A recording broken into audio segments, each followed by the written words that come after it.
Everybody, it's Romania Black, and we are on episode 4 of Revolutionary Girl Utena, and what a fun series so far.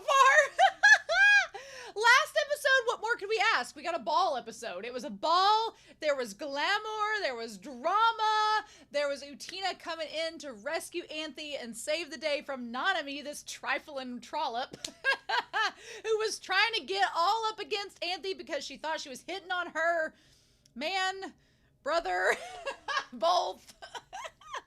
My favorite part of the last episode, I think, was the fact that Kiryu, who is her brother, was like so oblivious. He was like, why is she being weird to Anthe? And I'm like, do you not realize she's ready to go Kathy Bates misery on your ass? Like, oh man, the sibling obliviousness is oblivious. But I really liked last episode. It was very low key. First 2 episodes, we had a lot of stuff happening, but it was kind of like we had a battle with Seonji and then a repeat. And then this last episode, it was like Kiryu does things a little differently. He's not here for a kendo duel. He's doing like more socio-political angles of trying to get Anthe on his side. So I'm curious. So we've met Nanami. We don't know the names of, we know from the preview, Miki is going to be the blue-haired one. I'm curious to know about Miki. And then we don't know the orange-haired one, the Sherbert one of the student council yet. But I have a feeling that's coming. And I just like that this series is taking its time to develop the relationship between Utena and Anthe, Himamiya, and it's giving us all this mystery. It is playing its cards freaking close to the vest. Let me tell you, it is not wasting time being like, oh yeah, you'll find out eventually. I'm like, what do you mean? So I'm super excited to see where this goes, but I'm curious, y'all. I'm very, very, very curious. So with that being said, I'm really excited to see what all we get in this episode. I couldn't wait. I know that I'm recording ahead, but I feel like with this kind of series, it's one of those where people are going to try to explain the plot to me, and I'm like, no. You just got to let Romania work through it. She'll figure it out. Don't you worry. And if for some reason I don't figure out, the mods will help me out. So don't worry. If I miss something, y'all can help me get through it. Just don't explain any of the plot to me. I will find out as we go. We still have like 35 episodes to go, so we got plenty of time. But with that being said, I want to give a very quick shout out to Anthony over on Patreon. Anthony helped me get these files together in order to watch this series, and so I really appreciate that. But special thanks to all of you on Patreon as well as YouTube for supporting me. Once we start getting this airing, and maybe I'm not recording so far ahead, I'll do a philanthropy tier recognition on here. But I guess I might as well go ahead and tell you all who's supporting me right now as I'm recording this. That would be Alex Cornejo, Anime Annie, Be Happy, Bryant Reed, Dana, Danger Zone, Davarin, Danny Donmai, Destiny Marie, Damage, 3245, as well as Ichu, Eric, Ghostly Turnip, Fisho, Kiri, Elfreya, Linden, Matthew Palfinier, Murphew, Sunspots, Shimoyama, Translucent Men, and Trails. Thank you all so much for your support. I greatly appreciate it. All of my love. So I'm ready to dive in. I'm ready to see this OP. It's been a couple days since I've watched episode 3, but I'm like, I'm on a roller coaster now and I can't stop. So we're gonna start episode 4 of Revolutionary Girl Utena, and we're gonna do that here in 3, 2, 1, and let's go.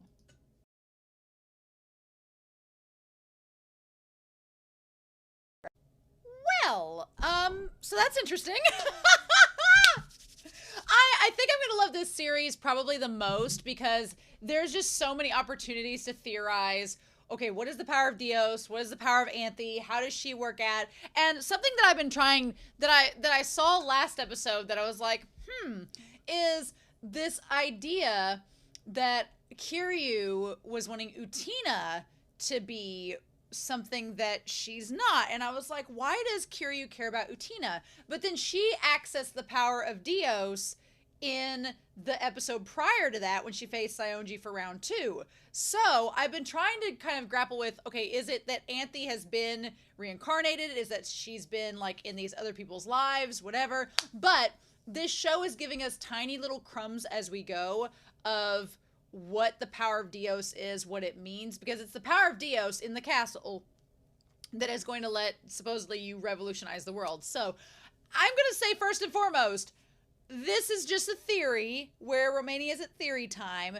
It's probably going to change, and it's probably going to develop as we go. So, don't mind me theorizing on Whiteboard Coon as we go. These are subject to change in the oncoming episodes. So just, these aren't set in stone. I'm not signing with blood. But with that being said, I want to talk about kind of where my theory is at right now with it. My theory is that Anthe, Himamia is just a poor, unsuspecting girl that has become the vessel for this power. She's basically a sacrifice that's become a vessel for this power, which is the power of Dios. And this power to revolutionize the world is actually the power to actualize your desires. So if you desire something, then the power of Dios is going to let that come true, which theoretically would revolutionize the world if your desires could take on a manifestation and be real. Seems legit, right? And Anthe is just the vessel. I don't think Anthe is necessarily a reincarnation, but she's just someone that has been designated as the vessel of this power. Now, the question is, of course, if this power of Dios, if it was originally with a prince, it seems to be the prince, and if that prince originally is the one that knew Utena. And so that's why Utena is kind of like latched on with Anthe, because she's sensing the presence of the prince that she once knew, but now it's in Anthe, and it's not just in the prince anymore. So he gave her the ring. So let's go back and talk about their desires. We don't really know exactly what Utena desired at the moment. We just know that her parents died. She was sad. And so the prince basically told Utena that she would have this power to be self-sufficient. And that's kind of what she's transferred into this idea of becoming the prince character, is that she's like, well, I don't need no man. I don't need anybody. I'll take care of myself and be able to not be lonely and be able to be self-sufficient. And that eventually was going to lead her back to the prince. Obviously, it's probably going to be tweaked, obviously going to be complicated and expanded upon as we go, but that's just a theory. So then we have Saionji, and Saionji's whole thing was that he wants power, just straightforward power to do what? That's the question. But he wants power, and he believed that the only way to get that power was to have Anthe with him. Now, we don't exactly know what kind of power he wanted. Was it the power to be like at the top of the food chain, the power to be on top of student council? Because he was the vice president of the student council. Kiryu's the president. Was it the power to like basically have control over himself, the power to like self-actualize his own visions and dreams? We don't know. Saionji, I'm now really curious to know why Saionji was so like hard bent on keeping Anthe with him to like gain this power. I want to know why now, and hopefully we'll explore that later on when he comes out of isolation. So then we have Kiryu. Now what's interesting is Kiryu seems to like be a step ahead of the game. Kiryu seems to maybe recognize, because at one point last week, she got through the sword. The power of Dios almost seemed to like go into her sword instead of through Anthe. So I wonder if that's tied to like the ED shows both of them with the prince. It shows Anthe and Utena with the prince, like they're both channeling the power of Dios. Maybe that's something, and Kiryu noticed it and was like, oh, you had that power inside of you. So maybe Kiryu recognizes that Utena can also be a vessel, and he's after her as well. Now, we don't know exactly what kind of power he wants to actualize. We don't know. We don't know how that's going to work. What's interesting to me at this point is in the OP, we see Nanami fighting like with swords, like she's going to be participating in the duels as well. But right now she has no ring. So I'm curious where she gets a ring from. And obviously her power, if she gets it, is going to be the power of love. Now, right now, she wants it with Kiryu, who's her brother, which is a thing. But I'm curious if she just wants to be... Nanami seems like one of those stereotypical classic villains that's a bully, and they just have insecurity about themselves, and they have insecurity about being loved. So they transfer and project that insecurity onto other people. In this case, Anthe, who is like a bean. She's done nothing wrong. But yeah, so I'm curious to see how Nanami gets a ring and ends up part of this. Maybe somebody gives up their ring and she takes it. Maybe Kiryu gives up his ring. We don't know yet. But then we have Miki.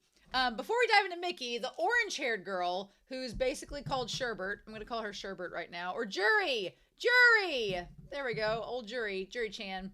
We don't know what she wants. She's our other mystery character. We have no clue what she wants yet or what she's wanting to actualize. But Miki, we find out what he's wanting. He is missing that quote-unquote radiant thing, which is the love and companionship of his sister. From his sister, and he ties that into music. As soon as they said that he was like a genius level like musician and fencing expert, I was like, oh well, he's gonna battle with swords, of course. But so we find out that he used to play piano with his sister, and they played together, and then from the preview it seems like they were separated, and so he's been trying to find that missing camaraderie and love from his sister and the music they played together, and he can't get that feeling back anymore. And then Anthe plays the music and he gains it back. Now the creepy thing is that Anthe, like Utena said, she's never played the piano before. She just plays it now. And as soon as Miki's like around her, he starts to like get senses of that music. So I don't think that's Anthe necessarily. I think it's this power of Dios that's inside of her that reacts. It reacts to the wearers of the ring. It reacts to the ring bearers. Right? Because even Nanami makes note. She's like, why are you guys all up in her like business? Why are you guys all up about her? What's so special about her? And both of them are like, but they're both wearing the rings, and Nanami is not. So my thing is, as soon as Nanami gets one of those rings, she's gonna suddenly, like, the power of Dios is gonna channel into that damn ring, and she's gonna be all about Anthe too. So I want to know more about the power of Dios, why it's attracted to the ring bearers, why it's like trying to channel through Anthe to the ring bearers to get them interested in dueling. There are so many other things I have questions about, but this makes a little bit more sense, or at least I'm theorizing that it does, with Miki. And he says in the episode he has to recapture the music. He's like, I need to recapture that music, and I need the bride no matter what in order to do that. And I like that Utena's like, sitting at a piano would suit you a lot better. And the girl with the orange hair says, I quite agree. She's up there like Kiryu now with the opera glasses watching the duel from far away. I really love Jury's voice actress. I don't know who she is, but her voice is like silk. I love her voice actress. She has such a calm, soothing voice. It wasn't what I was expecting, so... And then he's like, well, I'll make the Rose Bride mine, even if it means hurting you. And Utena's like, go ahead and try, bitch! So I don't know if Miki is going to be successful in that, but we'll just have to see as we have this like column of the castle divided. Sure thing. Meanwhile, we have Kaoru Miki at the piano. I was thinking the entire episode I was getting Neon Genesis Evangelion flashbacks. I was like, okay, this is making me think of Neon Genesis. It's making me think of him playing at the piano, which like I said in the reaction, I love when a series incorporates the music from the soundtrack into the show with him playing piano. The score was beautiful. Like, I love the little track that he plays there. But Miki's whole deal is that he's been stuck. He's a piano playing prodigy, but he's stuck and he can't figure out what to do. Again, I'm curious where he got the ring from. We know that the prince gave Utena her ring, but we don't know how any of the other characters got their rings yet. Like, who gave them theirs? How did they end up with them? So, did the prince come and give them all rings too? I don't know. But it's nice to know we have a little bit of continuity from the last episode to this episode. Because at first I was like, why is Nanami there? Why'd she show up and be all up in his business? But she arranged the party with Kiryu, and he was playing at the performance. And she's just come to follow up with him and be like, oh, hey, your party playing was really good. Just connecting from the other day, letting you know, why did you not enter the competition? And Miki's like, well, I didn't want to. I loved when he says the piano seems to be off key, and she's like, oh, well, it was tuned last week. And he's like, well, then I'm the one that needs tuning. That's why he didn't compete. He doesn't feel 100% himself. And she's like, you always play this one piece when you're alone. And he says, I only play because of that song. I want a certain someone to hear the music. And she's like, oh, a certain someone. Like, she's feeling like kind of flirty. You know, she's kind of like bashful and blushy with it. And he's like, but no matter what, I can't get the sound that I seek. She's like, oh, well, it does broadcast your feelings. You can't play this piece, not unless you possess eternal beauty within yourself. And then she sees the picture of Anthe, the sunlit garden. Everybody's all after Anthe, right? And I don't think it's Anthe's fault. I think it's because she's a vessel for the power of Dios, which is trying to actualize their desires. So of course, all these people are, you know, flirting with her because they're naturally drawn to her. Like, and Nanami just doesn't get it, right? Because she's drawn to Kiryu. So I feel bad for Anthe at this point.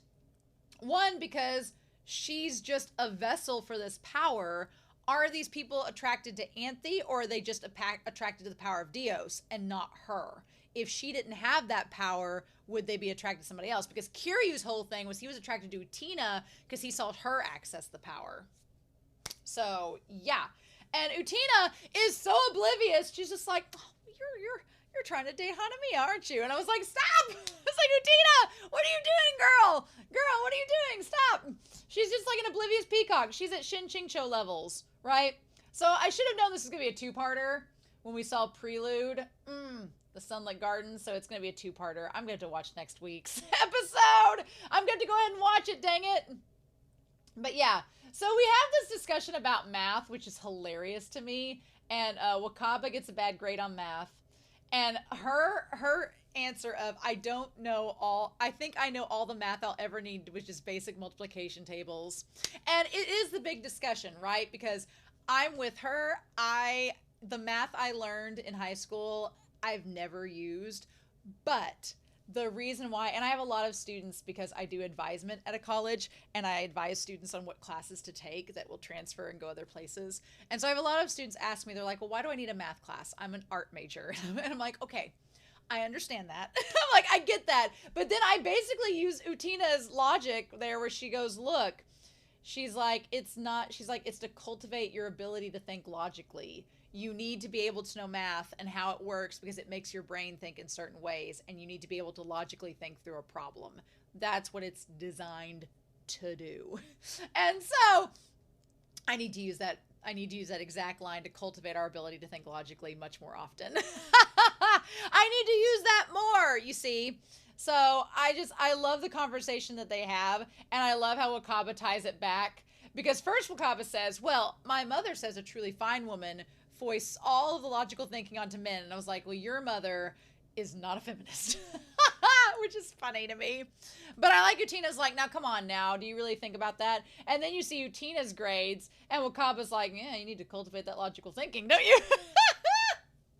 I love it. And Utena's whole thing is that she's been distracted by Himamiya and all the stuff going on with the student council. She's been distracted. She hasn't had time to study. She's like, look, I'm doing what I can, but I know it's not my best. So I just liked Wakaba's little jab back at her, being like, you need to cultivate that logical thinking, Utena. So, in talking about the power of Dios and the idea that it is cultivating the actualization of desire, the next thing we jump to is a watering can that is in the shape of a genie's lamp. Essentially, Anthe is a genie. She's trapped as a genie, basically. She's here to grant wishes of whoever wins the duels and is her master. That's literally what it is. And I'm like, oh my God, show.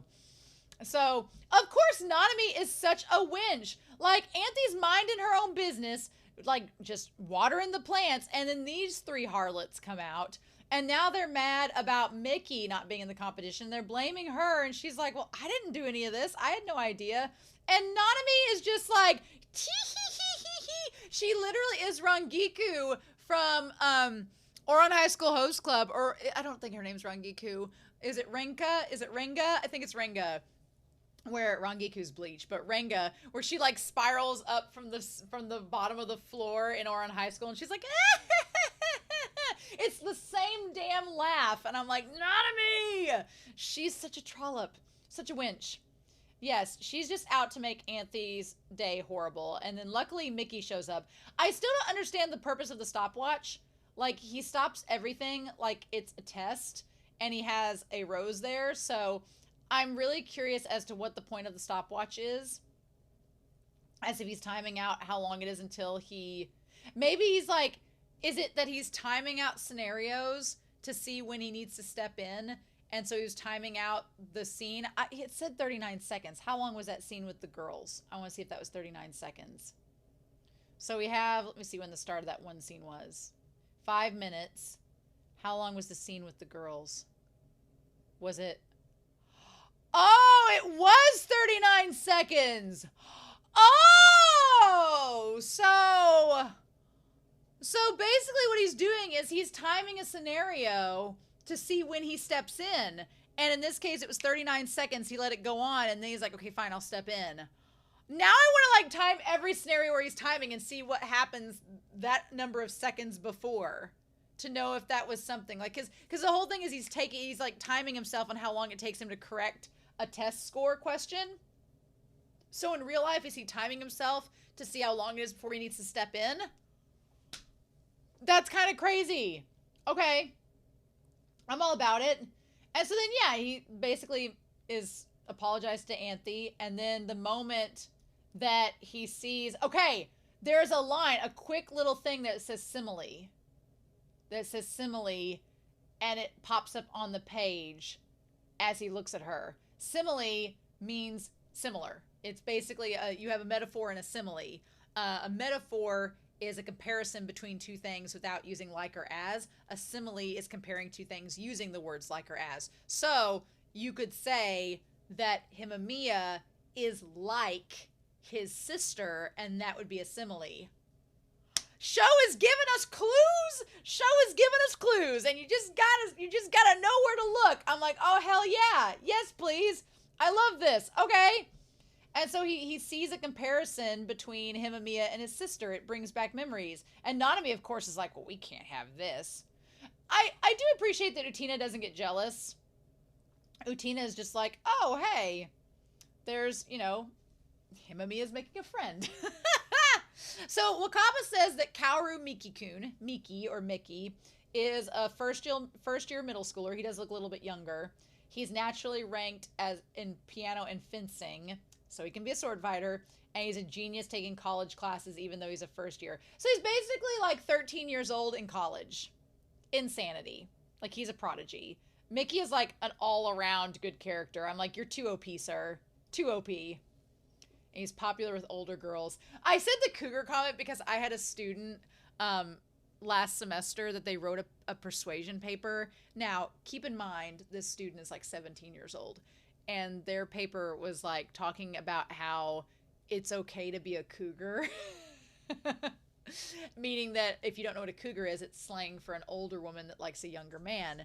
The problem is usually when you think of a cougar, you think of like a woman in her 30s or 40s dating a guy in his younger 20s. For a 17-year-old girl to say she was a cougar, I'm like, what, is this kid in middle school? Is this appropriate to write in a college paper? And I had to have that conversation. So I was just like, yeah, Miki is the target of these cougars in high school, right? He's popular with the older girls. And Mitsuko and her friends never stop talking about him. But why is he with Himamiya? I like that Wakaba is kind of our audience surrogate. Like, Wakaba's throwing hints. Wakaba's like, why is he with her? Isn't there something about her? What's about her? Should we be questioning these things? I like that Wakaba's giving us just these little things to think about. But Utena just sees that they're happy together, and she's like, everything's fine. Okay, so then we have, what is it, 6:46 minutes in? We have the Sherbert jury going down the stairs. 2, 3, 4, 5. Oh, and it's right there. Not even a full second. Okay, and in that one, he's timing. She, like, looks at him, and he stops the watch before it even hits a second. Okay. I do love the style of the library where they're researching. It reminds me of New York's public library. She's like, well, I thought I'd find you in the club room or the council office. And instead, he's correcting someone else's test. That math looks like a foreign language, and that's fine. So he asks Jury, who's the sherbet woman, Jury. Happiness can be surprisingly near, can't it? And he's like, well, this test is really something. So he's basically talking about how it's leading him to Anthe, right? Again, there's multiple pianos in this house. There's a piano over there, piano in the other room. Like, just pianos everywhere. I'm like, this house is set up like Shaft Studio. Yeah, they have like a little dining room there by the piano, and then they go to the bedroom. Also, Choo Choo is constantly eating things that should not be edible. Like, they ate the packets in the dress box the other day in the other episode, and now they're eating erasers. I'm like, Choo Choo, maybe you shouldn't eat so much things that are toxic. So then Utena says she needs to get herself a logical boyfriend. And Miki's like, oh, by the way, I didn't introduce myself. I'm Miki. And she's like, hi, I've been here. But yeah, sure. She's like, you know me? And he's like, well, of course. I like that her immediate response, though, is she's like, oh, you're one of them? The student council? The guys that have been fighting me and creeping me out this whole time? And at first, Miki's like, oh, no, I'm not one of them. But long story short, he becomes one of them very quickly because Anthe has the power of Dios in her. And it's tempting all of them. He says he doesn't want to duel her, but then she says thank you, and we go back to that simile bit, and he starts blushing. And I like Utena has like the knowing smile. I'm like, girl, you're supposed to be liking Himamiya. Where she's like, oh, well. She's like, it looks like you're awfully interested in her. And Miki's like, what? Like, Utena is trying so hard to be a wing woman. And I'm like, girl. And he says, Himiya-san reminds me of a girl I know. But I don't intend on challenging you to a duel. And she's like, I don't even know what's going on, but we get roped into these stupid duels. And then he's like, and now, thanks to that, we're stuck studying for a makeup test. And and she's talking about her and Himamiya getting roped into the duels. Which is interesting. So I'm curious. I wish that Miki would have told her more about the duels, but we can't get answers that easily, apparently. I do love, of course, Kiryu has to make an appearance, this shit stirrer. And he's just like, oh, well, it sounds nice. It feels like you've found your missing piece. You're not beating the piece into submission with your forcefulness. Did you find that radiant thing? And he's like, I just might have. I might be able to capture something I lost long ago. And that's him with his sister. I want to know more about it, so I'm really excited to watch episode 5. And Kiryu, of course, is like, well, I envy you. If you do regain that radiant thing, tell me what it is. So it almost seems like Kiryu doesn't know what his desires are, or he doesn't exactly understand what's missing from him. He just feels like something's missing. And so he's wanting to use the power of the Dios to figure that out, I guess. My question is why it got to the point where Miki had to challenge her to a duel. Maybe he just got so obsessed with it that he just kept wanting to get closer and closer to Himamiya, to the point where she was like, oh, you're getting too much into my personal space. And Utena was like, back off. And he's like, well, then I'm going to duel you so I don't have to back off. We'll find out next week, but it's going to be awfully hard to not watch the next episode. So then, yeah, Nanami is like, what is this radiant thing? She's like, I don't get it. So then we have the Greek choir. Like, it seems like Nanami and Kiryu both are kind of like trying to figure it out as well. So then we have the creepy Greek choir that's like, have you heard the news? And the two, like, female puppets kind of look like Himamiya a little bit. And then they both say, in elementary school, my first boyfriend was the best at math in the whole class. And so he's like, oh, well, that's news to me. You had a boyfriend back then already?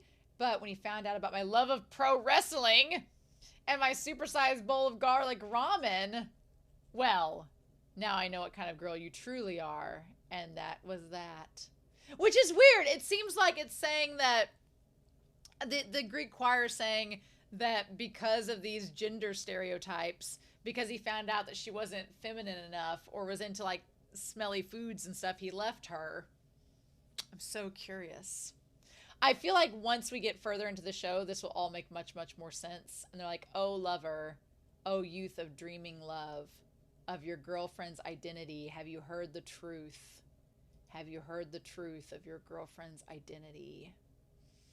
Basically, I wonder if they're saying, oh, Himamiya is not who you think she is. I wonder if that's trying to say that, like, Miki Miki thinks that Himamiya is going to bring him back like memories of his sister and that feeling of nostalgia that he's been craving, and that's the radiant thing that nostalgia, the radiant thing he's been missing is what he's going to get back. But the two girls here are like, no, have you heard the truth?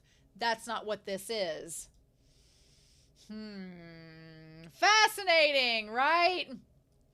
So then a large chunk of this episode is mainly having to do with Utena inviting over Miki for a study group, and Miki invites Nanami as well. Now, what's interesting is Utena's really nice, and Utena is a socialite. She's an extrovert, so she, even though Nanami was an absolute trollop last week, she is totally fine with her coming in. I also like the primary colors of red, blue, and yellow that the three of them represent in this scene. But she's like, sure. She's like, I've been stuck in this house all by myself. You absolutely can come in. So they go up to the bedroom to hang out and study. And Nanami is convinced through snails, through a snake, and through an octopus where this girl found all three of these. I mean, the snail makes sense. The snake makes sense. The octopus does not. But I do love the fact that she thought, like teenage girl stuff. She's like, I'm going to creep everybody out, and then because I have all this weird stuff, I'm going to throw it on Himamiya, and they're going to think she's weird, and then I'm going to look like the sane normal one, and they'll all be like, yeah, what a weirdo. And Himamiya out-weirds her. She matches her freak, is basically what Himamiya does. She takes this episode and matches her freak beat for beat. And I love that Miki and Utena are just not even phased. They're just like, yeah, isn't that cute? That seems very much like Himamiya. I am wondering if, because Nanami is like, don't you all find this weird that she has a mongoose in her drawer, or a pencil case full of snakes, or this giant inflatable... The inflatable octopus isn't necessarily creepy, it's just impractical. But I do like that Nanami questions, saying, why are you guys okay with this? And I wonder if they genuinely are okay with it because they're not, they're not snobby and uppity like Nanami is, or if it does have something to do with the fact that Himamiya has that power of Dios in her, that they acknowledge and overlook it. I don't know. I don't know how that's going to work. We're going to have to go forward and see what ends up happening with that. But the mongoose, I thought it would be like a desk full of snakes, and it being the mongoose was much better. Also, that roller desk, I had that growing up. That roller desk with the red chair in the room, those were like a staple of the 90s. Every kid I knew had the roller desk that rolled up and down and like kept dust from getting on your stuff inside the desk. I had that roller desk. I'm like, it felt like such a nostalgic trip in that moment. I am glad that the octopus was just like, they kept it realistic, making it an inflatable, which was fine. But the inflatable was actually really cute with like the big giant anime eyes. It looked like something out of Mario Brothers. It was really super cute. So anyway, so also I think it's interesting to note that instead of studying, Himamiya was like making the little flip comics. Himamiya's a little bit airy, kind of an airhead, a little bit simple, it seems. I don't know what to make of that. I don't know if that's because she's literally a vessel for the power of Dios, so there's just not a lot going on up there. But she's nice, she's kind, but I'm curious, Utena's trying to study there, and instead Himamiya makes the really cute, she makes a little comic strip with the elephant, right? Because Utena's like, wow, that was really helpful, and instead Himamiya's goofing off. And Utena's like, shouldn't we, be studying because the test is next week? So then what time does it say that it is? It's already, was it 7 o'clock? Yeah, it's 7 o'clock already. And so she's like, you want some food? And then, of course, Nanami, is just sitting there dazed in a stupor. And she packs a lunch for them, but the worst thing imaginable is that Choo Choo eats it. And I do love that the animation has her face look so haggard and frazzled, and she's just like done. And Himamiya's like, it's all right, I'll make us something to eat instead. But what she makes to eat is like the shaved ice. And of course, Nanami is like, my delicate stomach can't handle this. And she tries to blame it on Himamiya, which I'm like, I've never heard of shaved ice being hard on a stomach. Usually that would be nice. But I do like that Utena says, it's not her fault that you have a weak stomach. Like, you should have said something. So then Himamiya ends up going outside because she's just feels kind of sad that she should have made something for her that was easier on her stomach. And instead she ends up at the piano starting to play. And that's when Miki hears the tune. Now I'm curious if Himamiya just played the piano for no reason, or if the power of Dios was connecting with Miki in that moment, what the deal was. But her playing, Miki heard the sound between, she plays the same timbre as my sister, that sunlit garden. And I found my radiant thing. And there we go. So in the preview, they talk about Himamiya playing the piano for Miki. He's fixated on you playing it. And she's like, well, she's like, don't do it because I say so. Because Himamiya says, well, of course, I'll do it because you asked me to. And she's like, no, don't play it because I said so. Do it because you want to. Do it for Miki's sake. And then we get to see, like some flashbacks. And then she says, I'm the Rose Bride. I'll do whatever my fiance requests. And like, this isn't the way for Miki, you to get Himamiya to play for you. The Rose Bride thing is interesting. I'm very curious to know, like, why is it the Rose Bride? Why does the power of Dios have this bride to like do whatever he wants? Like, what's the deal with that? I'm so curious. So curious. But yeah, I don't think I can wait for the next episode. I'm going to watch the next part and see what we get. So yeah. But I'm so fascinated. I'm very curious to know your thoughts down below. I like Miki's character a lot, but I do think he's trying to force Himamiya to be something that she's not. And I think he might figure it out in the duel against her next episode. We'll have to wait and see, but in the meantime, I hope y'all have a wonderful week. Please stay safe, take care, and yeah, I'll be back next week with episode 5 of Revolutionary Girl Utena. Bye!